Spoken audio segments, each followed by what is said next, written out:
Let me teach you mathematics, spiritual mathematics.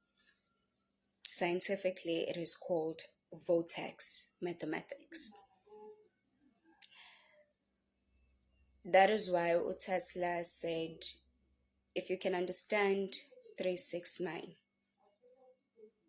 then you can create magic, because those are universal keys. I once did a video some time ago, I think last year, where I said there are only 9 numbers spiritually, and zero does not exist because it is nothing. We can't count nothing. However, the duality of it is that we think that there are so many numbers, but they're just a combination of those 9 numbers. I said 1 represents intuition, 2 represents alignment, 4 represents protection, 5 represents change, 7 represents luck, 8 represents abundance. Now ask me, why did I not tell you about number 3, number 6, and number 9? Because those numbers are the magic numbers. They are key.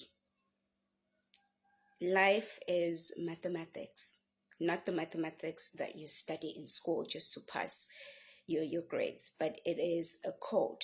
That is why we're able to read other people's destinies. That's why we're able to manifest. That's why we're able to do a lot of things, because of spiritual mathematics. Scientifically, I like how they try to explain it as well. They call it vortex mathematics. So number 3 represents creation. That's when everything starts. Number 6 represents vibration. But number 9, it represents higher consciousness. Now, if you look at anything that's 3, for example, a triangle, even if I turn it upside down, it's not going to lose its shape. It will still stand solid. It's the most stable. It's the most stable shape. Even though when you search on Google, they will tell you that a square, because it's balanced, it's the most stable shape. It's not. It is in the modern world, but in the ancient world and spiritually, a triangle is one of the most powerful shapes. That's why whenever we represent creation, we represent it with a triangle. And then when we represent vibration, we use 2 triangles, one facing up and another facing down.